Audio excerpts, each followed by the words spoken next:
Certa ocasião, diante da atitude de um centurião, o Senhor Jesus, admirado, diz: nem em Israel encontrei uma fé como essa. A palavra ali, em outras versões traduzidas, tamanha fé, significa uma grande fé.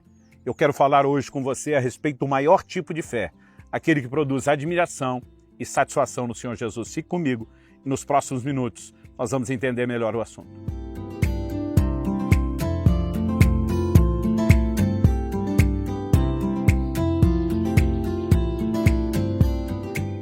O Evangelho de João declara que se todos os milagres que Jesus tivesse operado fossem escritos, ele diz, eu penso que nem no mundo inteiro caberiam os livros. Mas ele diz, estes foram escritos para que creais. O que João está dizendo é que houve uma seleção dos muitos, dos incontáveis milagres de Jesus. E o Espírito Santo, movendo aqueles que ele inspirou para escrever a Escritura, os próprios Evangelhos, ele trouxe uma seleção daquilo que de principal Deus queria comunicar. Pois bem, entre esses muitos milagres, há um relato no Evangelho de Mateus, no capítulo 8, que fala a respeito da cura do servo de um centurião. Era um militar, alguém com uma posição no exército romano. E a palavra de Deus diz que quando Jesus entrou em Cafarnaum, um centurião se aproximou dele. Estou lendo Mateus 8, a partir do versículo 5. Um centurião se aproximou dele implorando: Senhor, o meu servo está na minha casa, de cama, paralítico, sofrendo horrivelmente. Jesus lhe disse: eu vou curá-lo. Mas o centurião respondeu: Senhor, não sou digno de recebê-lo em minha casa. Apenas mande com uma palavra e o meu servo será curado. Porque também eu sou homem sujeito à autoridade. Tenho soldados às minhas ordens, digo a esse vai, ele vai, a outro vem, aí ele vem. Ao meu servo faça isso e ele o faz. Ao ouvir isso, Jesus ficou admirado e disse aos que acompanhavam: em verdade lhes digo que nem mesmo em Israel encontrei fé como esta. Ou como disse em outras traduções, tamanha fé. A palavra usada no original grego fala de uma grande fé. Então Jesus está dizendo, nem mesmo em Israel, porque esse homem é um gentio, ele não era um judeu. E esse homem, apesar de não ser do povo de Israel, que tinha, geracionalmente falando, uma história sendo transmitida já há muito tempo, de ensinos a respeito de quem é Deus, da palavra de Deus, de relacionamentos com Deus, de milagres de Deus, Jesus está dizendo, no meio do povo, de quem deveria se esperar uma fé tão grande, eu não encontrei. E nesse de fora eu encontrei algo superior, uma fé muito maior. Em outras palavras, Jesus está apresentando o maior tipo de fé que ele havia encontrado nos seus dias. E é importante eu e você entendermos isso. Porque a palavra de Deus, quando nos fala a respeito de fé, ela tanto vai apresentar uma fé pequena como uma grande fé. Em alguns momentos, Jesus repreendeu a pequena fé de alguns, em outros elogiou a grande fé de outros. O que nós precisamos entender a respeito da fé é que, de alguma forma, no mundo espiritual, ela se torna mensurável. Quando nos convertemos, Romanos 12 diz que Deus repartiu com cada um de nós uma medida de fé. Mas essa pequena fé, ela pode crescer. O apóstolo Paulo diz em 1 Coríntios 13, quando está destacando o amor, ainda que eu tivesse tamanha fé a ponto de mover os montes. Então, a fé que encontra uma expressão maior, Se pudéssemos medir e usar essa linguagem figurada de tamanho, há uma grande fé, há um maior tipo de fé. E esse é o tipo de fé que Jesus encontrou nesse homem. Qual é o tipo de fé que provocou em Jesus a admiração, que certamente o agradou? Porque se entendermos isso, eu e você também poderemos exercer o mesmo tipo de fé e produzir a mesma admiração no Senhor Jesus. Quando o Senhor diz, eu vou atender o seu pedido, o ministério de Jesus tinha uma expressão forte de curas e milagres. Esse homem ou presenciou ou ouviu os relatos de cura e ele vem pedir a Jesus que cure o seu servo. Jesus se dispõe e diz, eu vou na sua casa, eu vou atendê-lo. Ele olha para Jesus e diz, nem se dê ao trabalho de ir lá.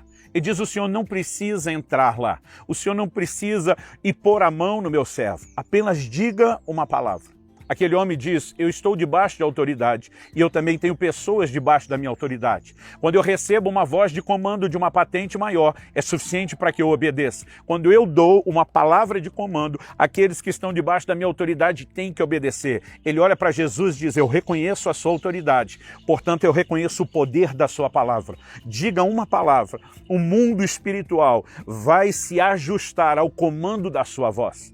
E é impressionante a fé que esse homem demonstra. Até porque Deus criou todas as coisas pelo poder da sua palavra. O livro de Hebreus diz que ele ainda sustenta todas as coisas pelo poder da sua palavra. Em outras palavras, podemos dizer que a fé desse homem foi pura e simplesmente colocada nas palavras de Jesus. Eu vejo hoje em dia uma tendência das pessoas, né, que ela parece até contradizer a própria definição de fé. A definição de fé é a convicção de coisas que não se veem. Paulo diz, visto que andamos por fé e não por vista, quando escreve a sua segunda carta aos Coríntios. No entanto, alguns precisam dessa materialidade. Alguns precisam tocar, precisam sentir para conseguir acreditar. É frequente vermos pessoas que demonstram dificuldade para crer se não houver esse elemento visual ou material. Alguns até começaram a construir termos como a materialização da fé, usando recursos e artifícios que estão levando as pessoas na contramão de crer naquilo que não precisa ser visto, nem sentido e nem tocado. Olha, por exemplo, Naamã, quando ele vai ao encontro do profeta Eliseu. Segundo o livro de Reis nos mostra que quando ele chega, Eliseu nem vai receber o homem na porta. Ele fez uma viagem de um país para outro com uma comitiva. Eliseu manda um servo e diz para ele, olha, vai lá para o Rio Jordão, dá 7 mergulhos, o seu problema está resolvido. O profeta era um representante de Deus, enviado para liberar palavras de Deus. Naamã poderia simplesmente ter acatado aquela palavra, ter dito, não interessa se isso faz sentido ou não, eu vou obedecer, ponto final. Mas ele fica indignado. Ele começa a demonstrar que ele tinha uma expectativa diferente. Ele diz, eu esperava que o homem de Deus colocasse sua mão sobre mim, invocasse o nome do seu Deus. Ele precisava de um ritual, ele queria algo tangível, ele queria algo visível, ele queria sentimento. E ele está aborrecido a ponto de dizer, vamos embora, eu não vou fazer nada. Então um dos seus servos disse, o homem de Deus tivesse te pedido uma coisa difícil, o senhor não faria? Ele diz, faria, eu vim disposto a tudo. O rapaz olha para ele com cara de quem diz, por que não faz o fácil? E de repente Naamã se toca, a ficha cai e ele decide agir em cima da palavra e ela deu resultado. É importante eu e você entendermos que eu e você não precisamos de nada mais, não precisamos de nada além da palavra do Senhor Jesus. Quando eu olho para as Escrituras, eu vejo vários exemplos que nos levam nessa direção. Em João, Evangelho de João, no capítulo 4, no versículo 46, a Bíblia diz que quando Jesus foi outra vez a Caná da Galileia, o lugar onde ele tinha transformado água em vinho, havia ali um oficial do rei, a Bíblia diz, cujo filho estava doente. A palavra de Deus diz que ele foi até ele, pedindo que o filho fosse curado.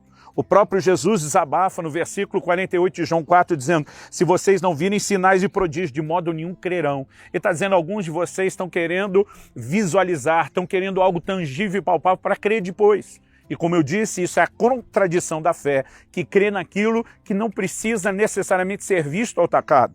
Mas o oficial pediu, falou, Senhor, vem antes que meu filho morra. Jesus diz, vá, o seu filho vai viver. E o texto diz no versículo 50, o homem creu na palavra de Jesus e partiu. Isso na minha Bíblia está sublinhado, o homem creu na palavra de Jesus. Quando ele chega em casa, anunciaram para ele que o filho estava saudável, recuperado. E quando ele pergunta, que horas aconteceu isso? A Bíblia diz, ontem, a 1h da tarde, a febre o deixou. E o verso 53 diz, com isso o pai reconheceu que aquela era precisamente a hora que Jesus tinha dito a ele, o seu filho vai viver. A Bíblia diz, e ele e toda sua casa creram em Jesus. Aqui é creram nele como o Messias. Eu e você precisamos entender que a palavra de Deus é digna de confiança. Quando nós tivermos um posicionamento de entender que não há nada mais sério, não há nada mais respaldado por Deus do que a sua palavra, não há nada mais exaltado por Deus do que a sua palavra. O livro dos Salmos diz que Deus exaltou acima de todas as coisas o seu nome e a sua palavra. A palavra de Deus é a expressão do seu caráter, de um Deus que não pode mentir, de um Deus que sempre é fiel, que nunca será infiel, mesmo que nós sejamos, de um Deus que tem um posicionamento a ponto de repetidas vezes dizer que aquilo que saiu da sua boca vai se cumprir, que vela sobre a sua palavra para que ela se cumpra, que ela não voltará vazia.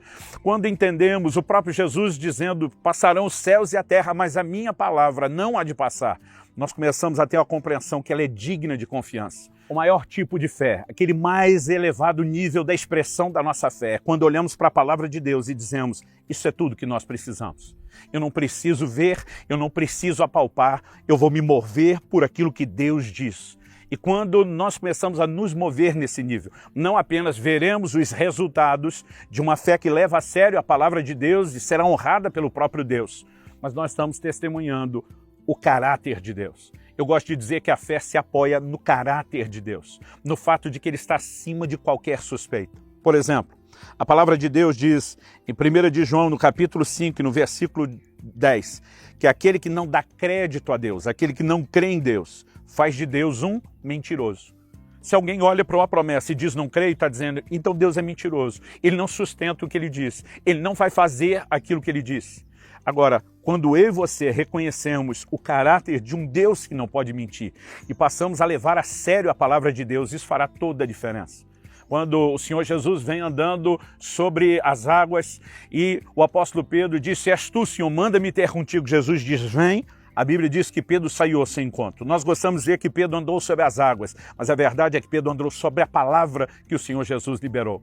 Numa outra ocasião, na pesca milagrosa, depois de tentativas frustrantes, fracassadas, o Senhor aparece e diz, lança as redes para o lado do barco. E Pedro diz, sobre a tua palavra lançarei as redes. O que ele está dizendo? As circunstâncias não apoiam isso, não favorecem isso.